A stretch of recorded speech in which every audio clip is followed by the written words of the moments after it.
E o book apresenta Liberdade e Propriedade, de Ludwig von Mises. Tradução, Evandro Ferreira e Silva e Cláudio A. Teles Zepeda. Narração, Richard Matos. Livro original publicado pela LVM Editora. Prefácio do audiobook Liberdade e Propriedade. Ludwig von Mises e a Defesa da Liberdade, por Alex Catarino. O audiobook Liberdade e Propriedade é composto pelo texto integral dos 7 capítulos da tradução do livro homônimo do economista austríaco Ludwig von Mises, lançado póstumamente em inglês no ano de 1979. O trabalho foi apresentado originalmente pelo autor no encontro da Mont Pelerin Society, realizado em outubro de 1958 na Princeton University, em New Jersey, nos Estados Unidos.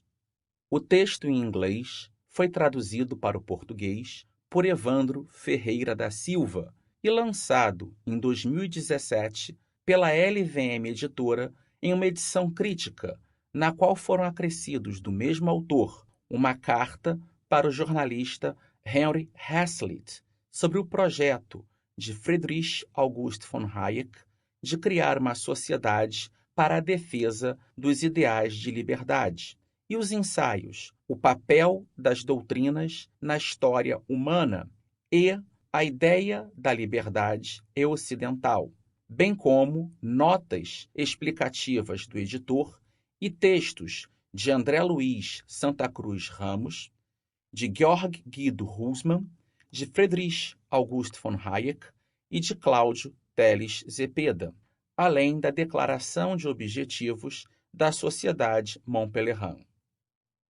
De certo modo, a finalidade principal de Ludwig von Mises neste importante ensaio foi alertar aos seus colegas liberais sobre a impossibilidade de se defender as liberdades individuais e políticas contra o avanço do totalitarismo sem a preservação do sistema de livre mercado, que se sustenta na liberdade das escolhas econômicas e na propriedade privada. No âmbito da economia política, a liberdade deve ser entendida como a prerrogativa inafastável de qualquer indivíduo utilizar suas posses do modo que desejar, sem violar os direitos à vida, à liberdade e à propriedade dos demais indivíduos, ao passo que a propriedade é a titularidade sobre qualquer bem material adquirido por intermédio de cocriação, de troca voluntária, de herança ou de doação. Fundado em tais premissas, o autor demonstra que a liberdade e a propriedade são elementos inseparáveis.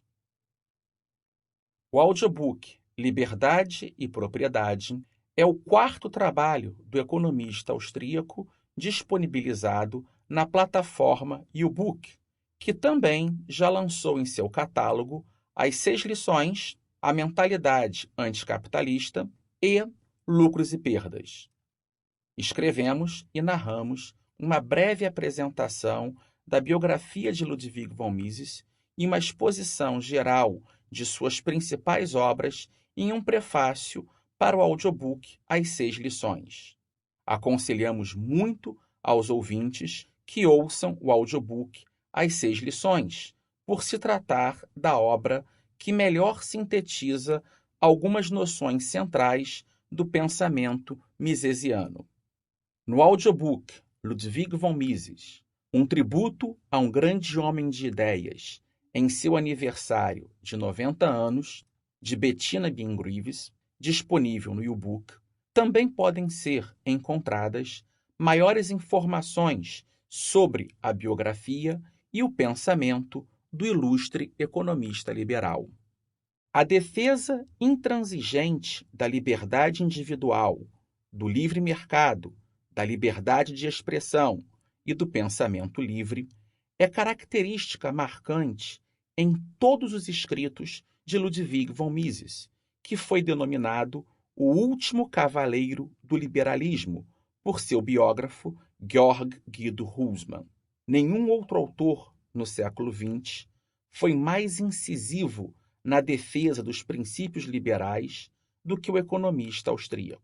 Tal compromisso com a promoção de uma sociedade livre, fundada no respeito aos direitos do indivíduo, à vida, à liberdade e à propriedade, garantidos pelas instituições do Estado de Direito e da economia de mercado, foi ressaltado por outros importantes autores liberais contemporâneos. O ganhador do Prêmio Nobel de Economia em 1974, seu discípulo Friedrich August von Hayek, por exemplo, observou que já em 1922, com a publicação do livro Socialismo, uma análise econômica e sociológica, Mises foi reconhecido como o principal intérprete e defensor do sistema de livre iniciativa.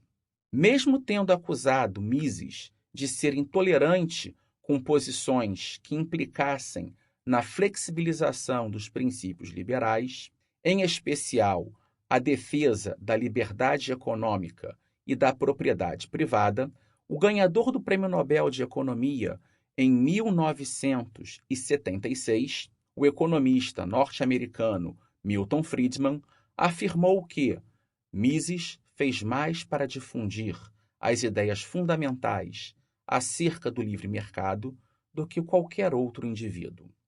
Até mesmo um autor marxista, como o historiador inglês Perry Anderson, reconheceu que não houve defensor mais franco do liberalismo clássico no mundo germanófono da década de 1920 do que Mises.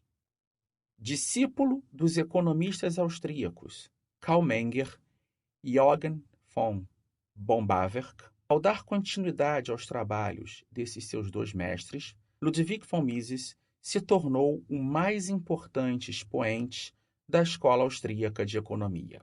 Na obra Nação, Estado e Economia, de 1919, demonstrou que a Primeira Guerra Mundial não somente produziu o triunfo do espírito nacionalista, mas também foi responsável pela imposição de diversas formas de planejamento central socialista, visto que praticamente todas as nações beligerantes nacionalizaram ou controlaram por completo as indústrias privadas e a agricultura em nome do esforço de guerra, além de terem estabelecido racionamentos e regulações. No famoso ensaio O Cálculo Econômico em uma Comunidade Socialista, de 1920, demonstrou a impossibilidade do planejamento econômico, ao argumentar que nenhuma tentativa de mercados artificiais funcionaria, visto que um genuíno sistema de preços e custos pressupõe a troca de títulos de propriedade e, portanto, requer a existência da propriedade privada dos meios de produção, o que não ocorre no socialismo. Os inúmeros problemas econômicos, sociais e culturais inerentes aos regimes socialistas de diferentes espécies foram analisados de modo sistemático no já mencionado tratado Socialismo, uma análise econômica e sociológica, de 1922. Ainda neste período, destoando da tendência dominante no pensamento liberal, desde John Stuart Mill, de acordo com a qual a importância da liberdade econômica e da propriedade privada foram gradativamente relegadas ao segundo plano, Mises publicou, no ano de 1927, o livro Liberalismo, no qual apresenta as linhas gerais que devem nortear, na política e na economia uma sociedade livre, partindo da ideia de que o programa do liberalismo, caso fosse condensado em uma única palavra, deveria ser lido como propriedade, isto é, a propriedade privada dos meios de produção, acrescentando que todas as outras demandas do liberalismo resultam desta exigência fundamental. Ao longo dos anos que se seguiram, principalmente entre a década de 1940, quando, para escapar da perseguição dos nazistas, imigrou para os Estados Unidos, até a sua morte, em 10 de outubro de 1973, Ludwig von Mises se manteve fiel aos mesmos princípios liberais que defendia com veemência já na década de 1920. No contexto posterior à Segunda Guerra Mundial, quando a única alternativa ao avanço do totalitarismo socialista parecia ser as diferentes formas de intervencionismo estatal adotadas pelos governos democráticos ocidentais, o economista austríaco reafirmou a impossibilidade de se defender as liberdades individuais e políticas sem a preservação do sistema de livre mercado. Além de manter a atualidade, apesar do pronunciamento do autor ter sido feito há mais de 60 anos, o trabalho Liberdade e Propriedade é um dos ensaios mais representativos do modo como o liberalismo foi defendido com vigor pelo pensamento misesiano. As lições ensinadas por Ludwig von Mises nesta obra oferecem uma visão incisiva dos motivos pelos quais não devemos negociar certos princípios fundamentais em nome de momentâneas alianças políticas.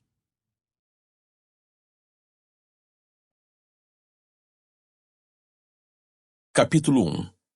As duas noções de liberdade. No final do século XVIII, duas noções de liberdade eram predominantes, ambas muito diferentes daquilo que se tem em mente hoje quando se fala de liberdade e de livre escolha. A primeira dessas concepções era puramente acadêmica e não tinha aplicabilidade na condução dos assuntos políticos. Tratava-se de uma ideia derivada dos escritos dos autores da Antiguidade Clássica, cujo estudo representava então a síntese e a essência da educação superior.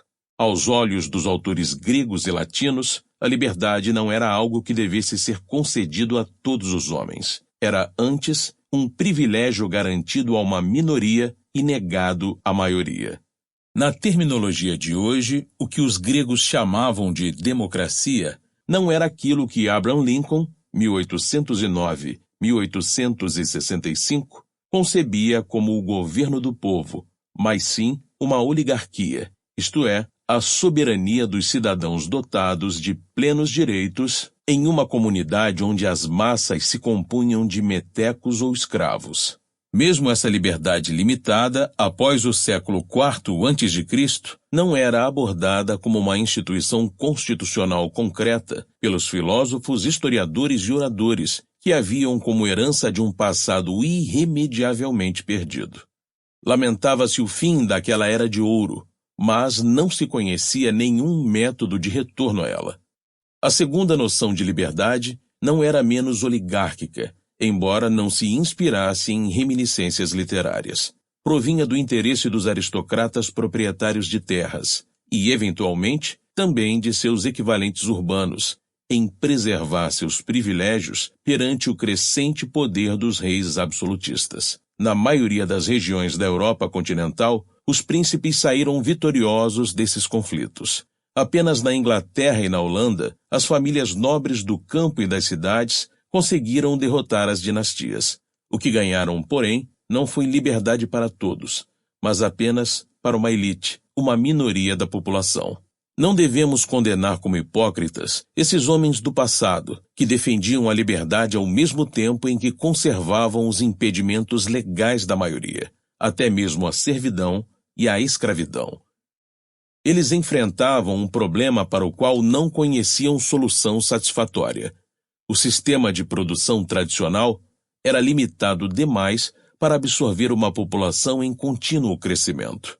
Crescia a cada dia o número de pessoas para as quais não havia sobrado espaço, no mais pleno sentido da expressão, dentro dos métodos pré-capitalistas de cultivo da terra e de fabricação artesanal de produtos.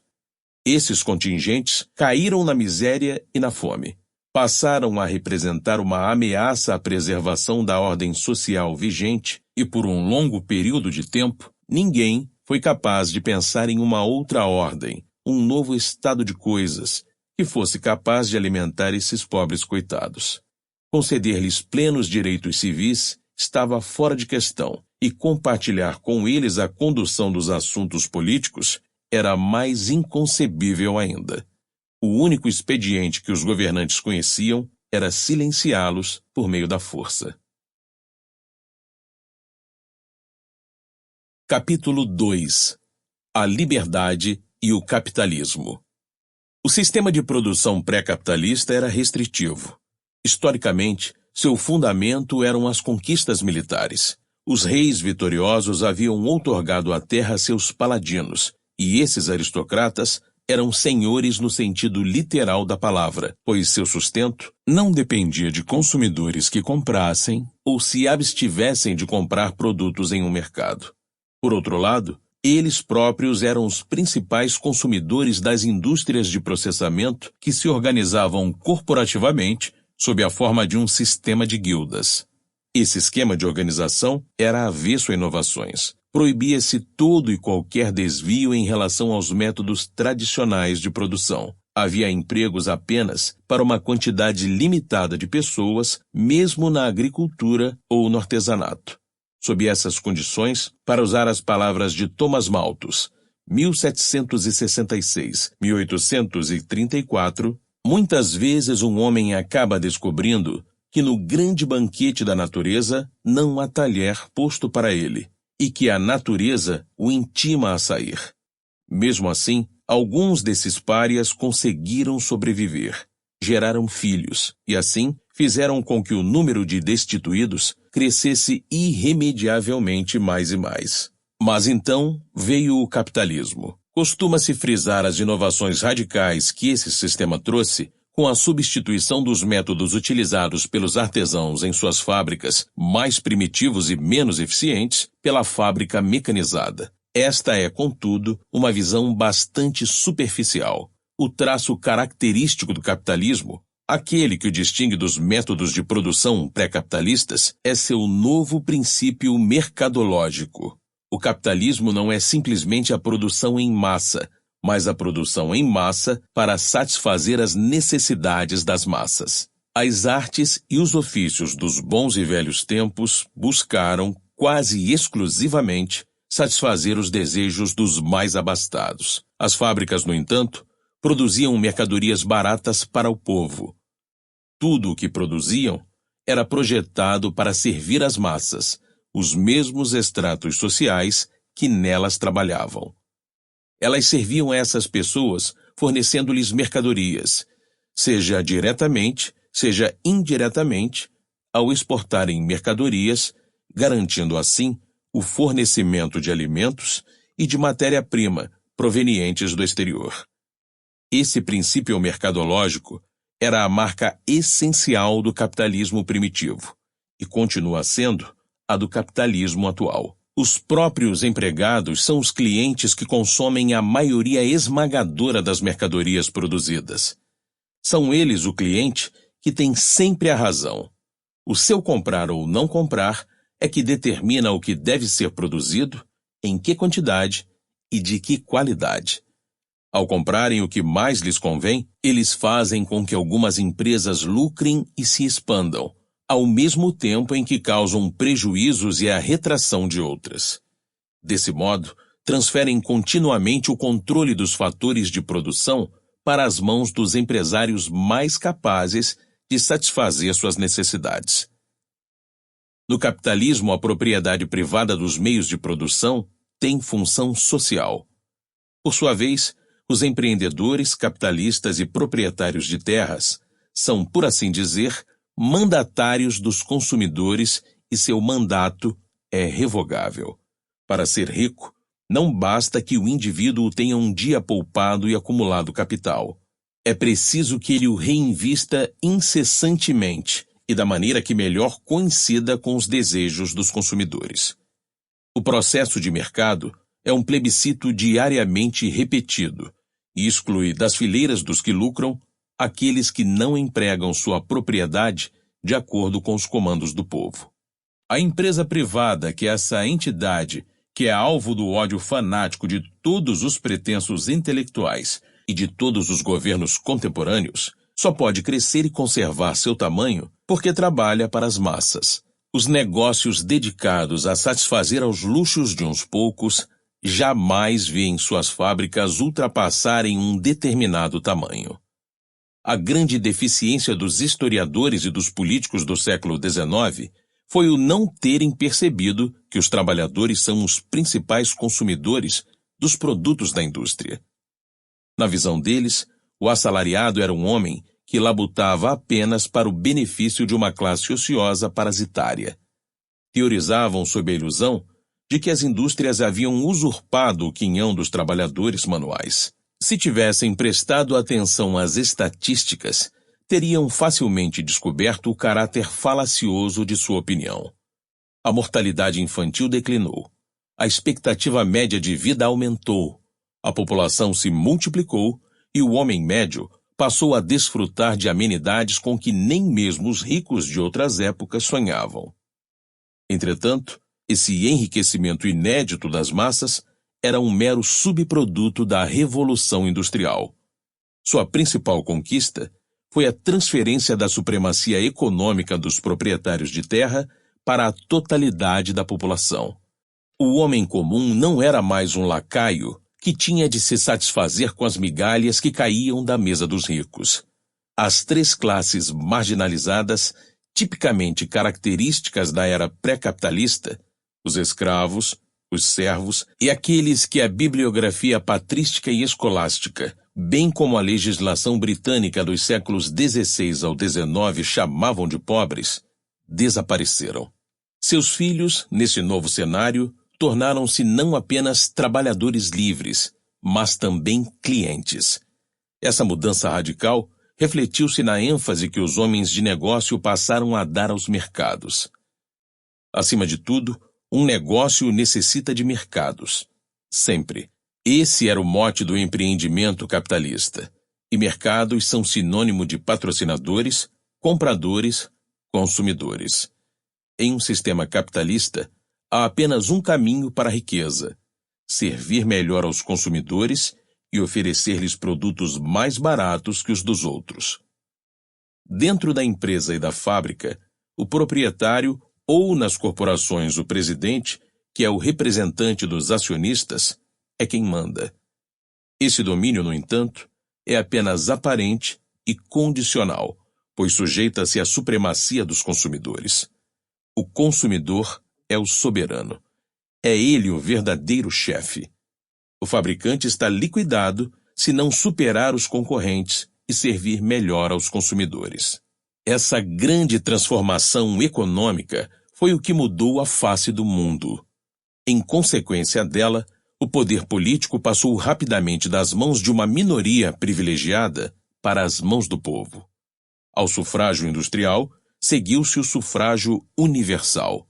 O homem comum, a quem o processo de mercado concedera o poder de escolher seus empreendedores e capitalistas, adquiriu poder análogo em relação aos seus governantes, tornando-se então um eleitor. Muitos e eminentes economistas, creio que o primeiro deles foi Frank A. Fetter, 1863-1949, já observaram que o mercado é uma democracia na qual cada centavo dá direito a um voto.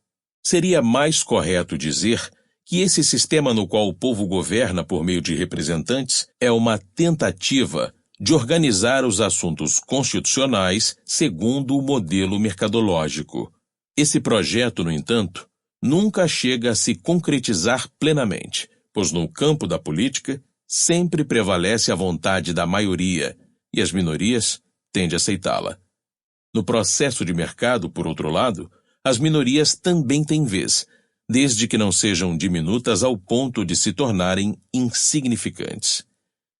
A indústria da moda produz roupas não apenas para as pessoas normais, mas também para os obesos.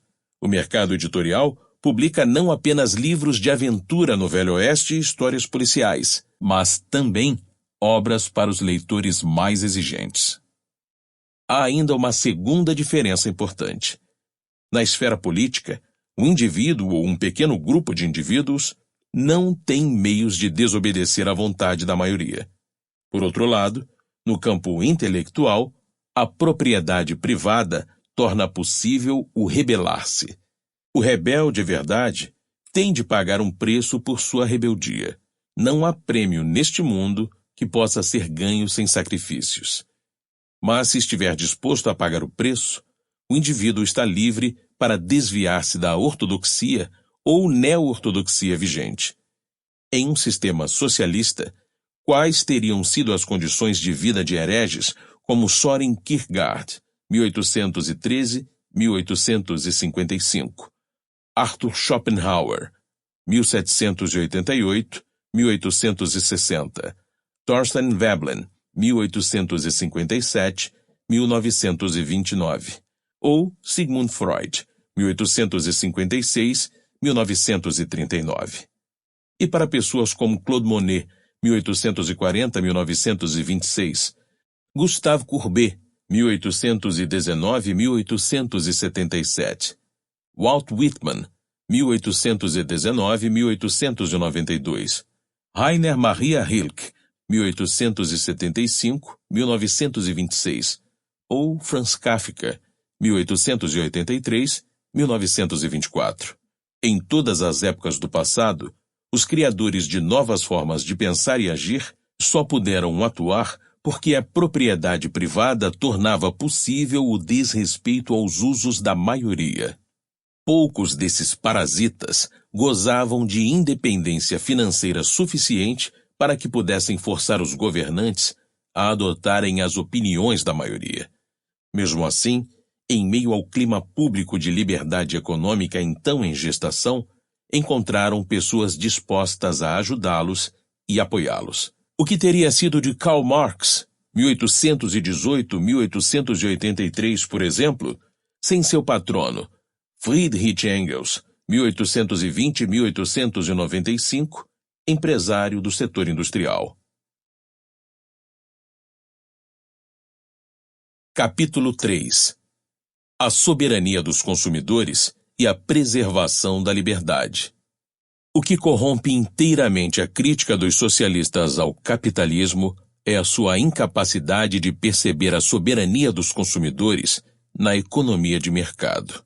Enxergam apenas a organização hierárquica dos diversos empreendimentos e projetos, e não conseguem entender que o sistema de lucro força as empresas a servirem aos consumidores. Ao negociarem com os empreendedores, os sindicalistas agem como se somente a malícia e a ganância impedissem a diretoria de pagar-lhes salários mais altos. Em sua miopia, nada enxergam para além dos portões da fábrica. Reunidos com seus patronos políticos, falam de concentração do poder econômico e não percebem que esse poder se encontra ao fim e ao cabo nas mãos do público comprador, do qual os próprios empregados compõem a esmagadora maioria. Essa incapacidade de ver as coisas como elas são reflete-se ainda em diversas metáforas inadequadas, como as de império e aristocracia industriais. Esses indivíduos são demasiado estúpidos para perceber a diferença entre um soberano ou um nobre, que só poderiam ser destituídos por algum conquistador mais poderoso, e um rei do chocolate, que perderia seu império assim que seus clientes decidissem financiar um outro fornecedor. Essa distorção está por trás de todos os planos socialistas. Se algum líder socialista tivesse algum dia tentado ganhar a vida vendendo cachorros quentes, teria aprendido alguma coisa sobre a soberania dos clientes. Esses líderes, no entanto, são revolucionários profissionais, e seu único trabalho é fomentar a guerra civil. O ideal de Vladimir Lenin, 1870-1924, era estruturar um sistema produtivo nacional segundo o modelo dos Correios e Telégrafos, uma organização que não depende dos consumidores, porque seus déficits são cobertos pela arrecadação compulsória de impostos. A sociedade inteira, dizia ele, deveria tornar-se um grande escritório e uma grande fábrica. O que lhe escapa à visão é que o escritório e a fábrica mudam completamente de caráter quando deixam de garantir às pessoas a oportunidade de escolherem entre produtos e serviços de várias empresas e passam a existir sozinhos no mundo. Como sua cegueira tornava-lhe impossível enxergar o papel desempenhado pelo mercado e pelos consumidores no capitalismo, Lenin era incapaz de perceber a diferença entre liberdade e escravidão, já que aos seus olhos os trabalhadores eram apenas trabalhadores e nunca também consumidores. Ele acreditava que essas pessoas já eram escravas no capitalismo e que sua posição na sociedade não mudaria com a nacionalização de todas as fábricas e empresas comerciais. O socialismo substitui a soberania dos consumidores pela de um ditador, ou comissão de ditadores. Juntamente com a soberania econômica dos cidadãos, desaparece também sua soberania política. Ao programa unificado de produção que impede qualquer tipo de planejamento por parte dos consumidores, corresponde na esfera constitucional o princípio do Partido Único, que priva os cidadãos de toda e qualquer oportunidade de planejar o curso dos assuntos políticos. A liberdade é indivisível. O indivíduo que não tem a oportunidade de escolher entre várias marcas de comida enlatada ou de sabão, também não tem o poder de, escolhendo entre vários partidos e programas políticos, eleger seus representantes. Ele perde sua condição humana e torna-se um peão nas mãos de um engenheiro social todo-poderoso. Até mesmo a sua liberdade de gerar descendentes lhe será tomada pela eugenia.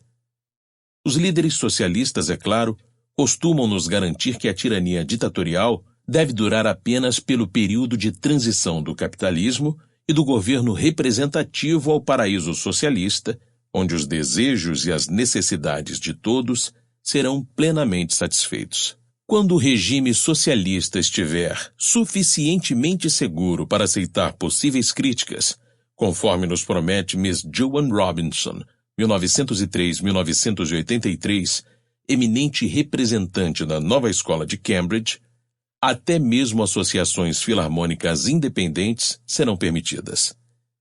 Portanto, a eliminação de todos os dissidentes é a condição para que sejamos conduzidos ao que os comunistas chamam de liberdade.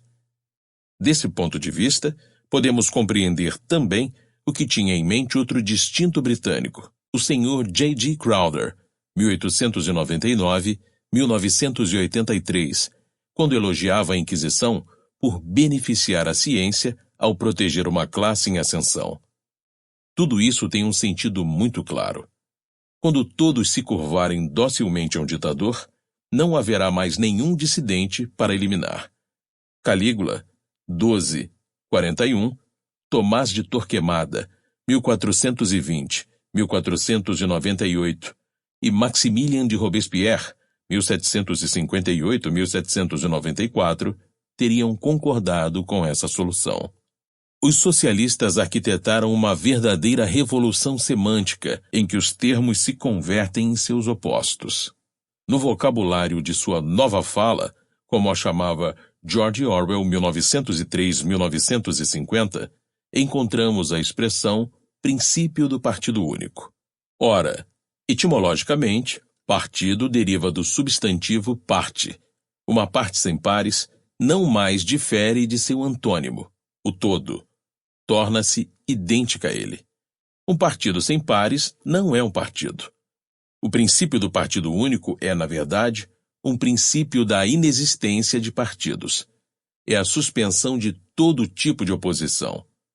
A liberdade pressupõe o direito de escolher entre concordância e dissidência.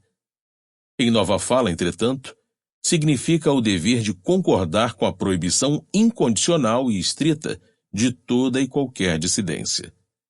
Essa inversão da conotação tradicional de todos os termos políticos não é uma simples peculiaridade da linguagem dos comunistas russos e de seus discípulos fascistas e nazistas. Uma ordem social, que ao abolir a propriedade privada, destitui os consumidores de sua autonomia e independência, sujeitando assim todos os homens ao juízo arbitrário de um comitê de planejamento central, não conseguiria obter o apoio das massas se não camuflasse seu caráter verdadeiro. Os socialistas jamais teriam conseguido ludibriar os eleitores se lhes tivessem dito abertamente que seu objetivo último era lançá-los na servidão. Para propósitos esotéricos, viram-se obrigados a falar de liberdade no sentido tradicional, mas apenas da boca para fora. Capítulo 4. O capitalismo e o homem comum.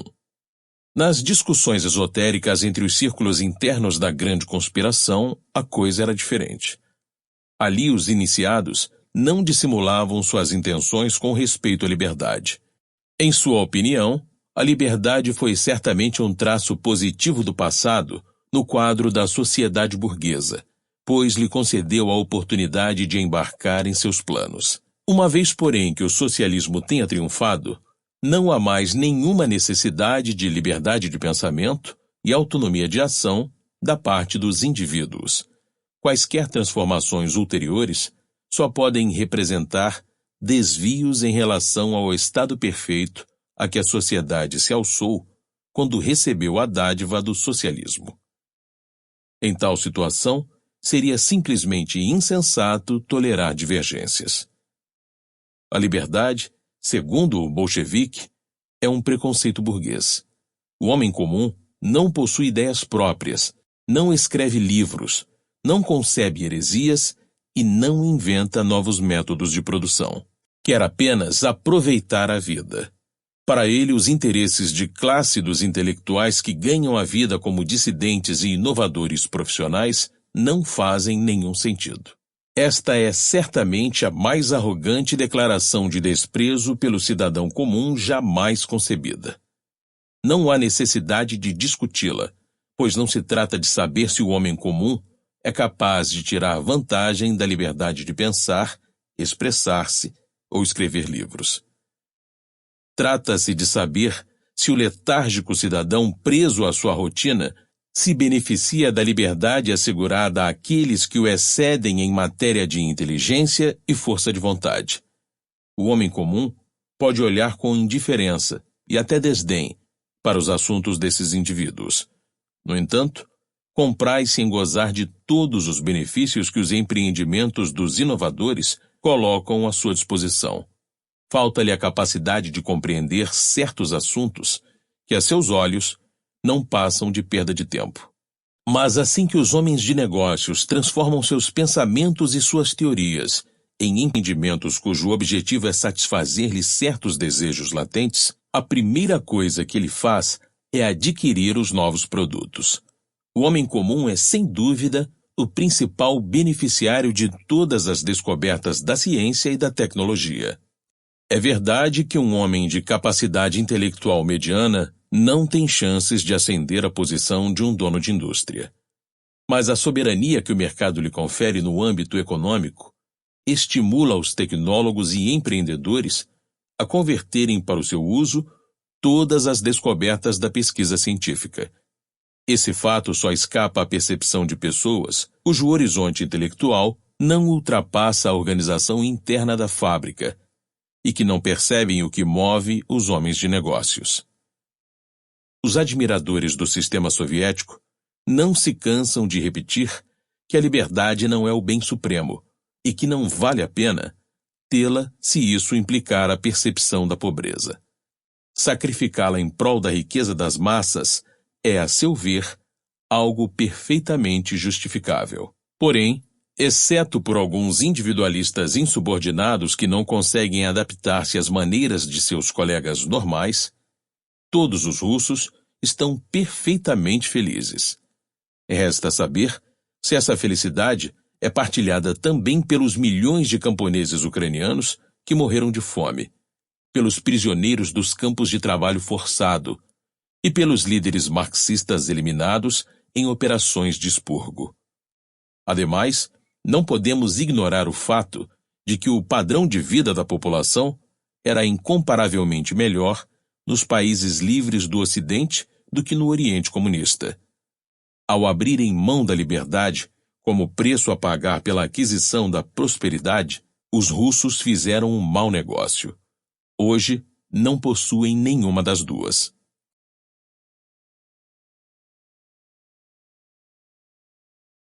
Capítulo 5. A liberdade e o Estado.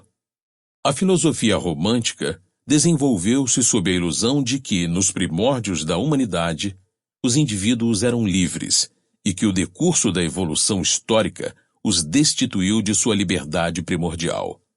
Para Jean-Jacques Rousseau, 1712-1778, a natureza deu aos homens a liberdade e a sociedade os escravizou.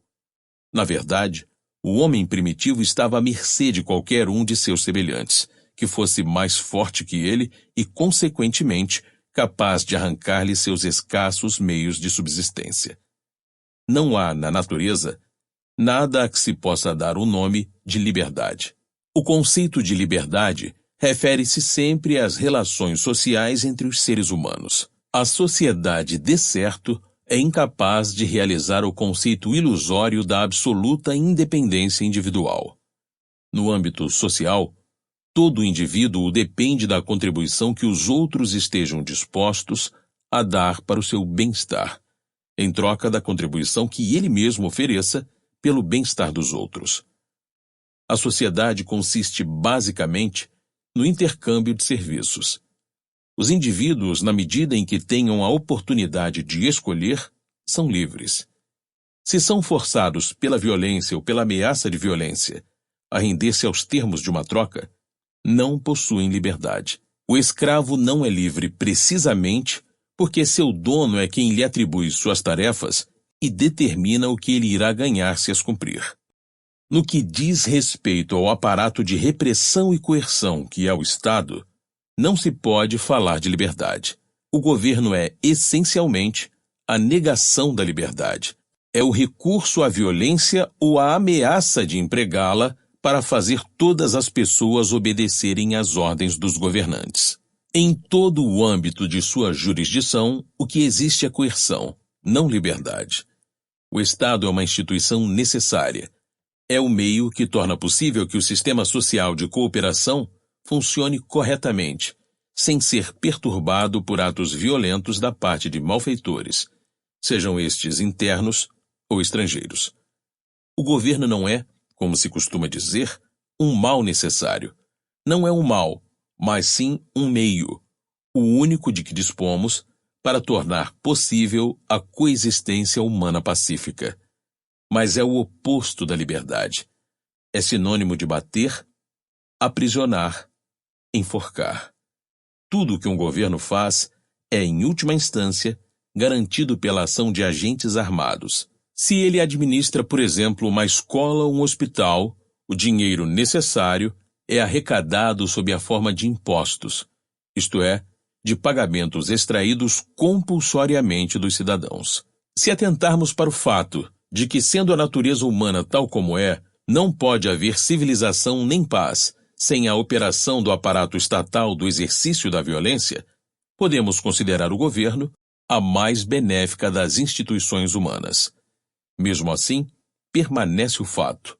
Governo significa repressão, não liberdade, a qual só encontraremos na esfera onde este não interfira. Ser livre é sempre livrar-se do governo. É restringir sua interferência.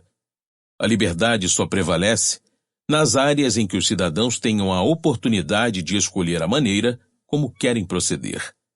Os direitos civis, por sua vez, são o conjunto das leis que circunscrevem precisamente a esfera na qual os homens responsáveis pela condução dos assuntos do Estado podem restringir a liberdade de ação do indivíduo. O objetivo supremo a que os homens visam quando instituem o governo é tornar possível o funcionamento de um sistema definido de cooperação social, regido pelo princípio da divisão do trabalho. Se o sistema social desejado pelo povo é o socialismo, comunismo e planejamento, não resta nenhuma esfera de liberdade.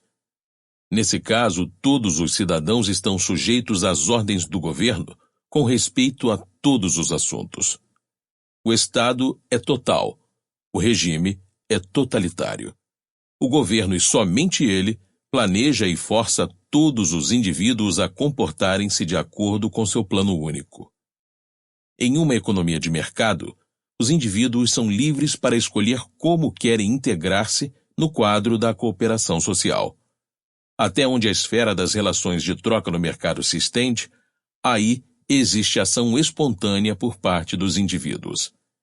Nesse sistema, conhecido como laissez-faire e batizado por Ferdinand Lassalle, 1825-1864, como Estado vigia noturno, Nachtwartestaat, existe liberdade porque é um campo em que os indivíduos são livres para planejar por si mesmos. Os socialistas são obrigados a admitir que não há nenhum tipo de liberdade em um sistema socialista. No entanto, para tentar apagar a diferença entre o Estado servil e a liberdade econômica, negam que a troca de mercadorias e serviços no mercado represente qualquer tipo de liberdade. Toda troca no mercado é, nas palavras de uma escola de juristas pró-socialismo, uma forma de coerção da liberdade do outro. Aos seus olhos, não há diferença significativa entre pagar uma taxa ou multa imposta por um juiz e comprar um jornal ou um bilhete de cinema. Em ambos esses casos, o indivíduo é subjugado por um poder que o governa. Ele não tem liberdade, pois conforme afirma o professor Robert L. Hale, 1884-1969, a liberdade humana significa a ausência de qualquer obstáculo ao uso de bens materiais pelo indivíduo. Isso significa dizer o seguinte: não sou livre porque uma mulher que teceu um suéter, quiçá para dar de presente de aniversário ao seu marido, impõe-me obstáculos a que o use. Eu mesmo estou restringindo a liberdade de todas as outras pessoas porque me oponho a que elas usem minha escova de dentes. Ao fazer isso, segundo essa doutrina, estou exercendo um poder de governo privado, que é análogo ao poder público de governo, aquele tipo de poder que o Estado exerce ao aprisionar alguém na penitenciária de Sing Sing, no estado de Nova York. Os defensores dessa fantástica doutrina invariavelmente concluem que a liberdade não existe em parte alguma. Aquilo a que chamam pressões econômicas, afirmam eles, em nada difere essencialmente das pressões exercidas pelos senhores sobre seus escravos. Além disso, embora rejeitem aquilo a que chamam poder de governo privado, não se opõem à restrição da liberdade imposta pelo poder público. Desejam concentrar nas mãos do governo todas as instâncias daquilo a que chamam restrições da liberdade.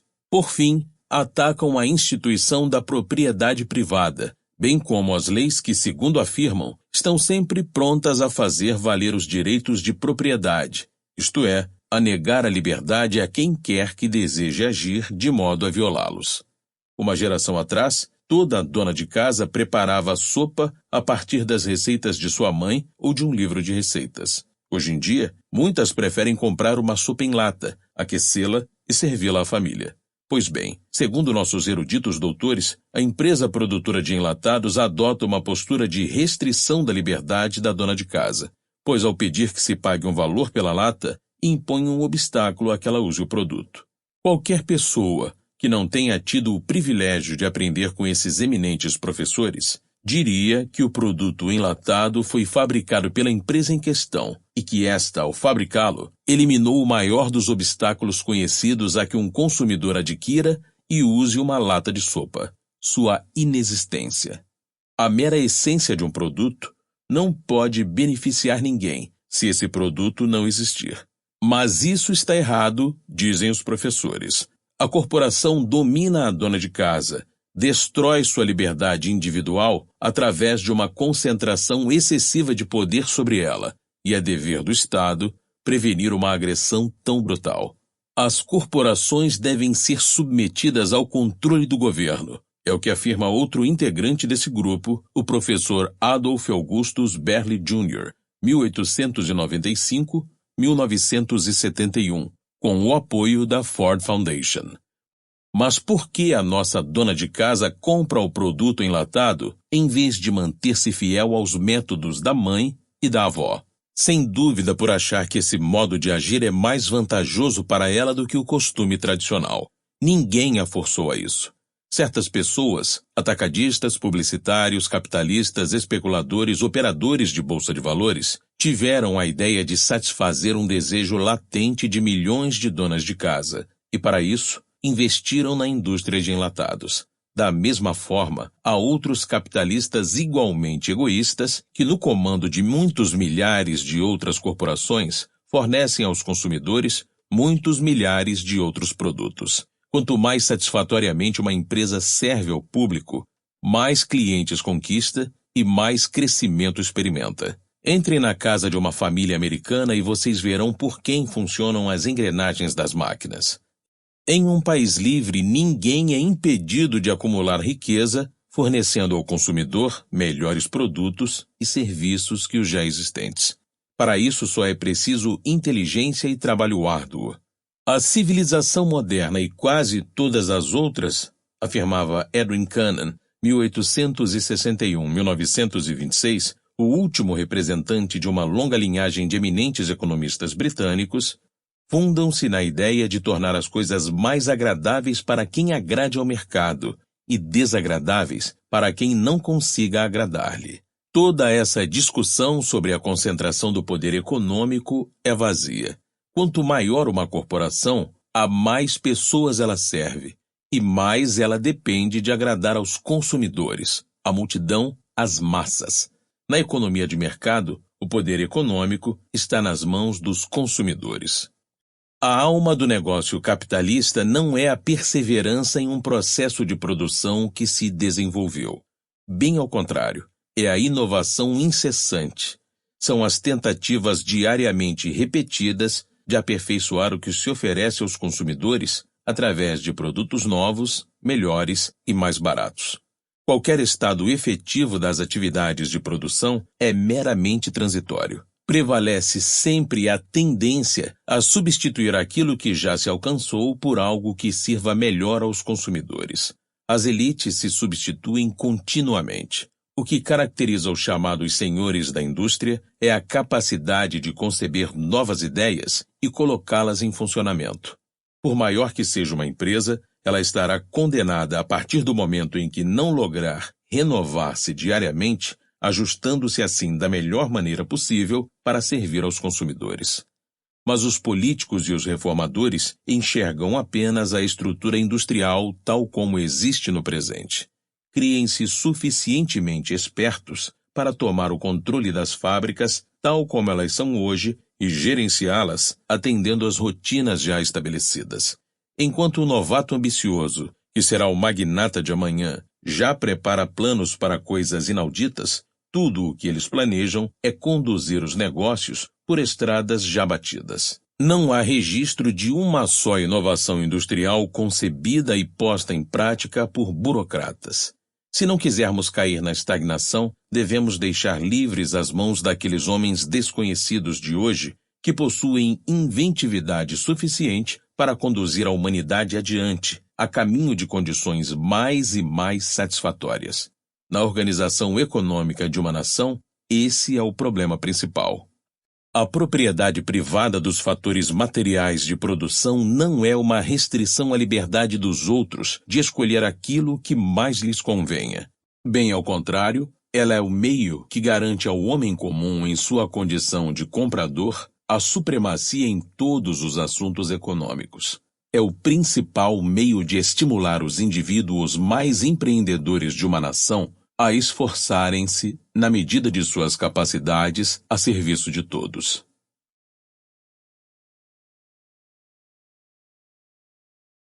Capítulo 6. A poupança e os investimentos. Entretanto, as vastas mudanças que o capitalismo provocou nas condições de vida do homem comum não se resumem a fatores como a supremacia de que este passou a gozar no mercado como consumidor e nos assuntos políticos como eleitor, ou o aumento de seu padrão de vida, que foi sem precedentes. Não menos importante é o fato de que o capitalismo tornou possível a esse homem economizar, acumular capital e investir. Reduziu-se o abismo que separava os proprietários de terras e os muito pobres na sociedade pré-capitalista, estratificada e organizada em castas. Em épocas passadas, o trabalhador assalariado era tão mal pago que dificilmente conseguia guardar algo para si. E quando conseguia, eram somente algumas moedas que tinha de guardar em segredo. No sistema capitalista, um trabalhador competente tem a oportunidade de poupar e há instituições que lhe oferecem a possibilidade de investir seu dinheiro em negócios. Uma parte considerável do capital empregado nas indústrias norte-americanas vem das poupanças dos funcionários. Ao abrirem contas de poupança ou adquirirem apólices de seguro, títulos de dívida e até ações de empresas, os próprios trabalhadores assalariados e profissionais liberais podem auferir lucros e dividendos, tornando-se assim, segundo a terminologia do marxismo, exploradores. O homem comum possui interesse direto na prosperidade dos negócios, não apenas como consumidor e empregado, mas também como investidor. Observa-se uma tendência a apagar-se, em certa medida, a diferença outrora nítida entre os proprietários dos fatores de produção e os demais indivíduos. É claro, no entanto, que essa tendência só se desenvolve onde a economia de mercado não for sabotada por políticas pretensamente sociais. O estado de bem-estar social, com seus métodos de oferta de dinheiro fácil, expansão do crédito e inflação explícita, abocanha continuamente pedaços de todos os compromissos a pagar em unidades de moeda corrente de um país. Os autonomeados defensores do homem comum ainda seguiam pela ideia obsoleta de que uma política que favoreça os devedores às custas dos credores é muito benéfica para a maioria.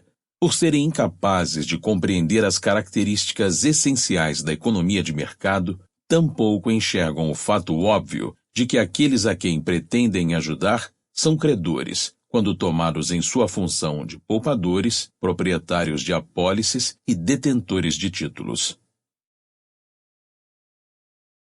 Capítulo 7. A filosofia individualista e o capitalismo. O princípio distintivo da filosofia social ocidental é o individualismo. Seu desígnio é a criação de uma esfera na qual o indivíduo seja livre para pensar, escolher e agir sem sofrer a interferência do aparato social de coerção e opressão, o Estado. Todas as conquistas espirituais e materiais da civilização ocidental são resultado da atuação dessa ideia de liberdade. Essa doutrina, juntamente com o projeto individualista e capitalista, bem como sua aplicação aos assuntos econômicos, não precisa de apologistas e propagandistas. Suas conquistas falam por si.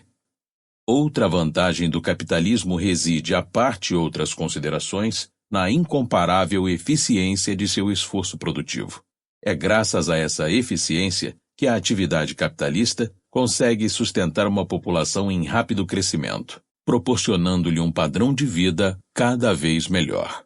A progressiva prosperidade das massas que daí resulta cria um ambiente social onde os indivíduos excepcionalmente talentosos são livres para oferecer a seus concidadãos tudo aquilo que forem capazes de oferecer. O sistema social baseado na produtividade privada e no Estado limitado é o único que tende a retirar da barbárie todos os indivíduos que tenham uma capacidade inata para a aquisição de cultura pessoal. Nada justifica, além disso, menosprezar as conquistas materiais do capitalismo, observando-se que há coisas mais importantes para a humanidade do que carros maiores e mais velozes e casas equipadas com aquecimento central, ar-condicionado, refrigeradores, máquinas de lavar e aparelhos de TV. Certamente que existem esses objetivos mais elevados e nobres. Estes o são, porém, justamente porque a aspiração de alcançá-los não pode depender de esforços externos, mas requer a determinação e o empenho pessoais do indivíduo. Aqueles que levantam essa objeção contra o capitalismo manifestam uma visão verdadeiramente grosseira e materialista, pois presumem que a cultura moral e espiritual poderia ser construída pelo governo ou pela organização das atividades produtivas. Tudo o que esses fatores externos podem lograr nesse quesito é criar um ambiente e uma fonte de renda que forneçam aos indivíduos a oportunidade de trabalhar em seu aperfeiçoamento e sua edificação pessoais. Não é culpa do capitalismo que as pessoas prefiram comprar uma caixa de fósforos a assistir a uma apresentação da tragédia Antígona de Sófocles, 497-406 a.C., ouvir jazz em vez de escutar as sinfonias de Ludwig van Beethoven, 1770-1827, ou ler gibis em vez de poesia. Por outro lado, é certo que enquanto as condições pré-capitalistas que ainda prevalecem na maioria esmagadora dos países do mundo tornam esses bons produtos acessíveis apenas a uma pequena minoria das pessoas, o capitalismo dá à maioria uma chance real de lutar por eles. Por qualquer ângulo que se olhe para o capitalismo, não há razão alguma para lamentar o fim dos supostamente bons e velhos tempos. Menos justificado ainda é desejar as utopias totalitárias, sejam estas de tipo nazista ou soviético. Abrimos nesta noite o 9º encontro da Mont Pelerin Society. Nesta ocasião, é pertinente lembrar que encontros deste tipo, nos quais se defendem opiniões contrárias às da maioria de nossos contemporâneos e de seus governos, são possíveis somente em um ambiente de liberdade e de livre escolha, que é a mais preciosa marca da civilização ocidental. Esperemos, então, que esse direito de discordar jamais desapareça. U-Book. Obrigado por escutar.